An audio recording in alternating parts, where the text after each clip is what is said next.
तुमच्याबरोबर परत एकदा.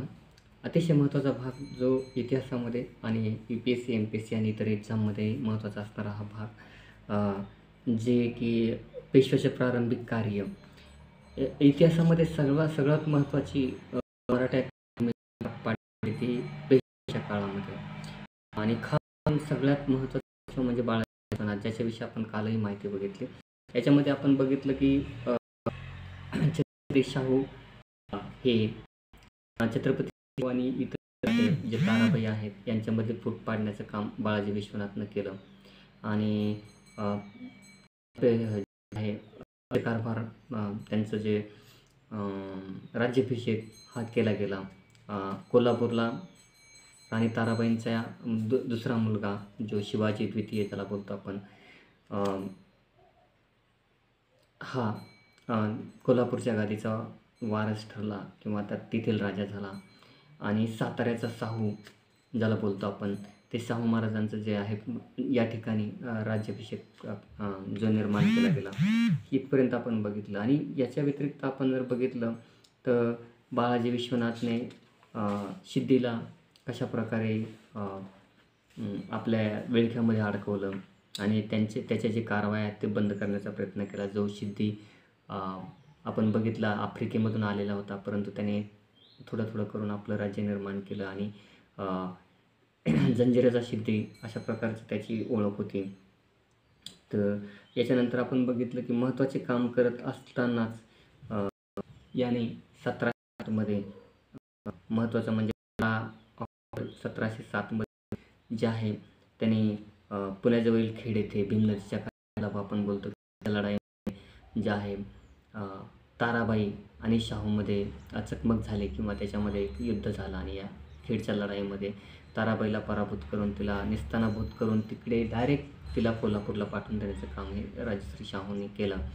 आणि तिथले छत्रपती बनले साताऱ्याचे. आणि त्यांना त्याच्यानंतर मग तिथली कोल्हापूरची गादी ही ताराबाईने तिकडे एक स्वतंत्र राज्य निर्माण करून घेतलं. अशा प्रकारची ही व्यवस्था आपण बघितली. त्यानंतर महत्त्वाचा गोष्ट म्हणजे जेव्हा आपण बघितलं खंडोबा बल्लाळ आणि धनाजी जाधव असे महत्त्वाचे जे आहे नेते, जे सेनापती आहेत ते त्यांच्याकडे आले, म्हणजे शाहूकडे आल्यामुळे जे महत्त्वाचं स्टेज निर्माण झालं त्याच्यासाठी शाहूसाठी. आणि पुढे धनाजी जाधवांचा मृत्यू झाला. आणि धनाजी जाधवांच्या मृत्यूनंतर त्यांचा मुलगा जो आहे याला शाहूनं सेनापती बनवलं. परंतु तो जो आहे तर आपल्या चुलतीकडून म्हणजे राजारामाच्या बायकोकडून ताराबाईकडून याच्या असं बोलतात की त्यांच्याविषयी त्याच्या मनामध्ये थोडी जास्त ओढ होती. आणि या ओढीतूनच त्याच्या जी कारवाई असायच्या याच्यामधून तो त्यांचा समर्थक आहे असं होता. आणि हे शाहूंच्या लक्षात आल्यानंतर बाळाजी विश्वनाथशी संपर्क केल्यानंतर त्यांच्याशी चर्चा केल्यानंतर मग त्याच्या नियमनासाठी त्यांनी जे आहे शाहूला चंद्रसेन जे आहे चंद्रसेन हा आपण बघितलं धनाजी जाधवांचा मुलगा होता. आणि यांच्या नेतृत्व सेनाकर्ते हे नवीन पद निर्माण केलं. आणि हे सेनाकर्ते पद जे आहे ते बाळाजी विश्वनाथला दिलं. आणि बाळाजी विश्वनाथला दिल्यानंतर मग जो आहे चंद्रसेन जो धनाजी जाधवांचा मुलगा होता आणि तो ताराबाईचा समर्थक होता असं बोललं जायचं. तर यांच्यामध्ये बाचाबाची सुरू होऊ लागली, कारण त्याच्यावर ठेवलेलं लक्ष हे त्याला खचत होतं. आणि याचाच हे करून त्याने शाहू विरुद्ध बंड पुकारलं. इतरही सरदारांना त्याने बरोबर घेतलं, जसं चंद्रसेन जाधव, कृष्णराव खटावकर, उदाजी चव्हाण, दमाजी थोरात व इतर सरदारांचे बंडही याच्यामुळे सुरू झाले. आणि शाहूचं जे आसन आहे ते ढळमळू लागलं. अशा प्रकारचं संकटात सापडू लागलं. अशा प्रकारचे हे सगळं घडत असताना सगळ्यात महत्त्वाचा कार्यकर्ता ज्याला बाळाजी विश्वनाथ बोलतात, हे खचून न जाता आपल्या डोक्याचा वापर करून, आपल्या बुद्धीचा वापर करून त्यांनी सगळ्यांना सळोकी पळ करून सोडलं.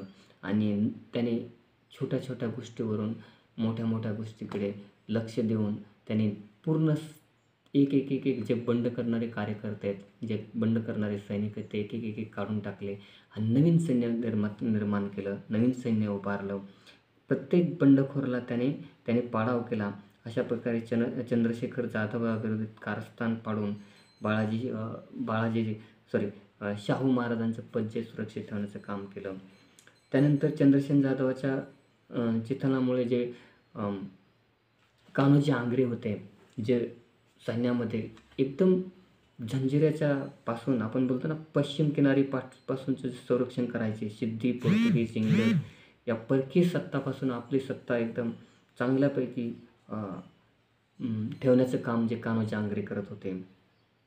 या कान्होजी आंग्रेचं त्यांनी काय केलं, परकीय सत्तापासून जे आपल्या स्वतःला वाचवत होते, अशा प्रकारे त्यांनी जे आहे, अशा प्रकारचा जो कान्होजी आंग्रे आहे तो त्याचं जे भरपूर मोठा आरमार असायचं आणि याच्या विरुद्ध जो आहे शाहूच्या विरुद्ध तो असायचा.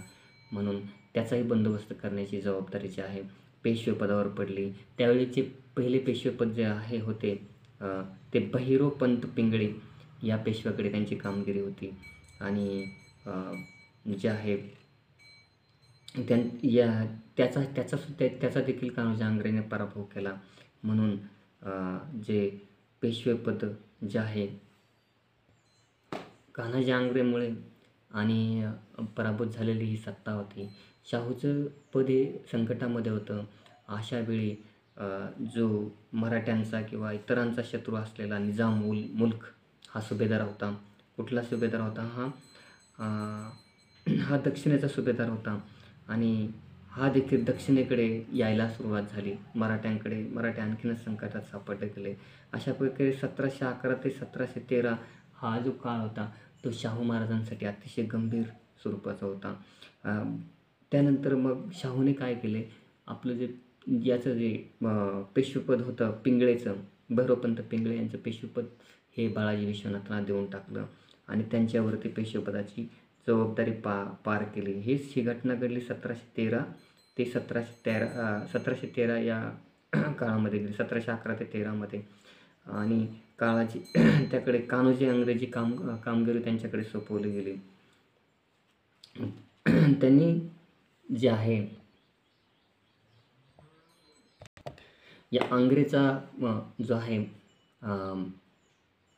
जे कार्य आहे ते बाळाजी विश्वनाथकडे आलं पेशवेपदामुळं आणि अतिशय गंभीर प्रकारचा हा प्रसंग त्यांनी आपल्या डोक्याचा, आपल्या बुद्धिमत्तेचा वापर करून पुन्हा एकदा जे मराठीमध्ये कूटनीतीचा वापर केला आणि त्यांनी जे आहे राजारामाची पत्नी जी ताराबाई आहे आणि त्यांचा मुलगा शिवाजी द्वितीय या दोघांचा बंदोबस्त केला. त्यांची जी राजारामाची द्वितीय पत्नी होती राजसबाई, या राजसबाईला त्यांच्या विरोधात उतरवलं आणि विरोधात उतरून ताराबाई व शिवाजी द्वितीय यांना कैद केलं. यांचा जो दुसरा मुलगा होता संभाजी द्वितीय याला छत्रपती बनवलं. अशा प्रकारचं कारस्थान त्यांनी केलं. अतिशय महत्त्वाचा मुद्दा म्हणजे बाळाजी विश्वनाथनं जिथे गरज आहे तिथं शाहूंची भरपूर अशी निष्ठावंत अशी मदत केली आणि त्यांचं जे राज्य आहे ते लवकरच उदयास आणण्याचं काम केलं. लवकरच दिल्लीच्या किंवा आपण बोलतो उत्तर भारतातील जे आहे राजकारणात उलथापुलट सुरू झाली.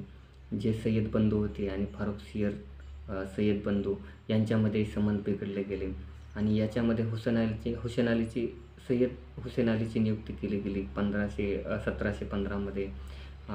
हुसेन अली जो आहे त्याला मार्गातच ठार करून टाकले आणि अशा प्रकारची जी गादी आहे यांचा जो संघर्ष होता हा विकोपाला जाऊन त्यामध्ये नंतर सम्राट सय्यद बंधू जे आहेत यांना अधिकच संघर्ष पेटला गेला आणि सय्यद बंधूंना आपली एकटं वाटण्याची जाणीव झाली.